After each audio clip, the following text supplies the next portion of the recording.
재림이 보인다. 재림과 마지막 전쟁. 계시록 19장은 주님의 재림을 시각적으로 펼쳐놓았습니다. 그래서 많은 사람들이 19장에 가서야 재림이 있었구나 하는 생각을 하기도 합니다. 그러나 조금 더 깊이 보시길 바랍니다. 19장 11절로 21절의 재림 때 생략된 것들이 많습니다. 7째 나팔이 울린 것이 생략되었습니다. 계시록 10장 7절, 11장 15절에 이미 나왔습니다. 이 재림의 징조들이 생략되었습니다. 계시록 6장 12절로 17절에 이미 나왔습니다. 3성도의 휴거가 생략되었습니다. 계시록 15장 2절로 4절에 이미 이루어졌습니다. 사남겨진 악인들 중 전쟁에 참여하지 않았거나 성도와의 전쟁을 지켜보는 자들이 받는 재앙이 나타나지 않습니다. 16장에 잘 나타났기 때문입니다. 주님의 재림은 오직 한 번뿐입니다. 그러나 계시록에서는 재림의 광경을 다양한 각도로 조명해주고 있습니다. 그리고 서로 연결됩니다. 즉 매우 밀접한 관계가 있다는 이야기입니다. 특별히 조명해 보아야 할 부분은 19장 19절입니다. 또 내가 봄에 그 짐승과 땅의 임금들과 그들의 군대들이 모여 그 말 탄 자와 그의 군대와 더불어 전쟁을 일으키다가 이 구절을 읽다 보면 마치 적그리스도와 세상의 군왕들이 모여 주님의 재림을 기다리다가 전쟁을 하는 것처럼 보입니다. 과연 악인들이 주의 재림을 대비하여 싸움 준비를 하고 있었을까요? 아닙니다. 주의 재림의 때는 아무도 모릅니다. 이것만 이해하면 재림의 상황은 모두 보입니다. 자주 반복하는 이야기입니다. 재림의 원인을 이야기하는 곳은 계시록 16장 12절부터 16절로 6째 대접 재앙입니다. 사랑하는 자들이 처절하게 죽임당한 것을 보고 난 후 이들은 성도들에게 복수를 다짐합니다. 이 일은 매우 신속하게 준비됩니다. 계시록 11장 14절 둘째 화는 지나갔으나 보라 셋째 화가 속히 이르는도다. 사랑하는 자식을 잃어버린 세상의 악한 모든 자들은 성도와의 전쟁을 준비합니다. 그것이 6째 대접재앙이며 아마겟돈 전쟁입니다. 세상의 모든 권세를 부여받은 적그리스도와 세상 군왕들에게 성도들은 매우 미미한 존재에 불과합니다. 이런 전쟁은 하나만하라고 생각할 것입니다. 얼마나 많은 성도들이 목숨을 잃고 또 부르짖는지 모릅니다. 마지막 한 명까지 남김없이 성도들을 죽이려는 전쟁을 실행할 때, 즉 급박한 위기 앞에서 성도들의 절규를 들으시던 주님이 재림하십니다. 당연히 그의 천사들도 같이 옵니다. 이때 성도를 쫓아가던 적그리스도와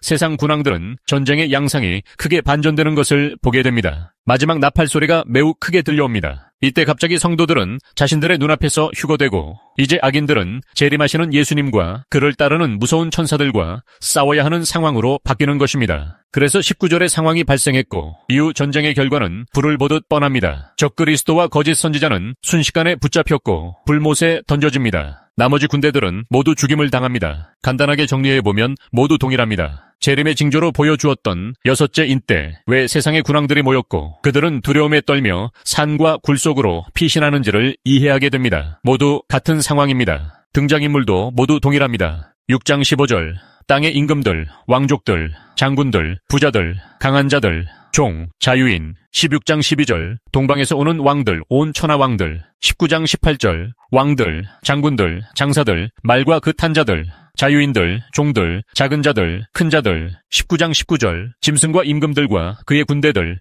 계시록 19장 6절로 9절에 휴거를 다시 말해 어린 양의 혼인잔치라 합니다. 데살로니가 전서 4장 17절 말씀에서는 휴거되는 장소로 공중에서 주를 영접한다고 표현합니다. 또 다른 곳에서는 유리 바닷가라고 말하기도 합니다. 모두 같은 장소입니다. 재림 때 유리 바닷가가 있는 새 예루살렘 성이 이 땅으로 도래하기 때문입니다. 그곳은 또한 성도들이 휴거된 공중이기도 합니다. 그러나 성도들의 혼인잔치는 결국 새롭게 된 이 땅에서 펼쳐집니다. 새롭게 된 새 하늘과 새 땅과 하나가 된 하나님의 장막인 새 예루살렘 성입니다. 성도들을 괴롭혔던 적그리스도의 최후도 눈여겨볼 필요가 있습니다. 두 곳은 죽임을 당하고 불 가운데 던져지는 것으로 나옵니다. 즉 다니엘 7장 11절과 데살로니가 후서 2장 8절입니다. 한 곳은 산채로 불못에 던져진다고 표현합니다. 즉 계시록 19장 20절입니다. 이런 부분 해석은 매우 어렵지만 적그리스도의 심판의 시간이 매우 짧고 긴박하게 진행되는 것을 보여줍니다. 19장 8절의 혼인잔치의 참여 조건으로 나오는 성도들의 옳은 행실 부분은 논란이 좀 있습니다. 행위냐 믿음이냐, 이건 좀 넓은 측면에서 성경을 보도록 유도합니다. 신약 성경을 읽을 때 특히 복음서에서 예수님과 유대인들 간의 대화를 보시면 종종 오해하기 쉽습니다. 뭔가를 생략한 채 대화를 나누기 때문입니다. 그중 하나는 하나님 나라입니다. 하나님 나라가 뭔지 정의가 필요 없이 곧 바로 대화가 됩니다. 아무도 그것이 무엇인지 묻는 이가 없습니다. 이 말은 모두 잘 알고 있다는 이야기입니다. 구약 성경이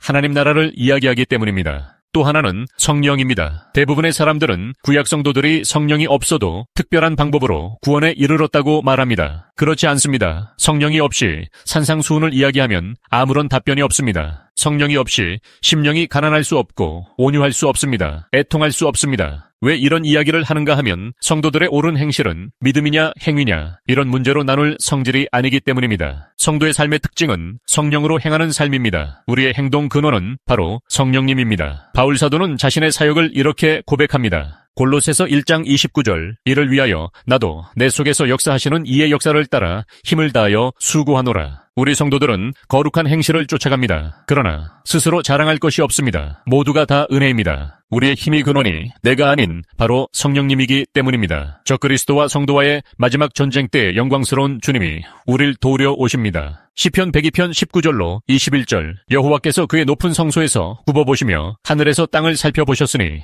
이는 갇힌 자의 탄식을 들으시며 죽이기로 정한 자를 해방하사 여호와의 이름을 시온에서 그 영예를 예루살렘에서 선포하게 하려 하심이라. 아멘. 나를 영원한 사망 지옥에서 살려내시기 위해 십자가에서 뜨거운 피를 쏟아내 죄를 씻어주시어 영생천국 허락해주신 그 예수님을 끝까지 붙잡고 십자가의 은혜와 인내로 항상 승리하시길 소망합니다. 오늘도 주 안에서 은혜풀 충전하시고 기쁨과 평안이 가득하시길 소망합니다. 시청해주셔서 감사합니다. 영상이 유익하셨다면 좋아요, 구독, 공유로 함께 나눠주세요. 사랑하고 축복합니다.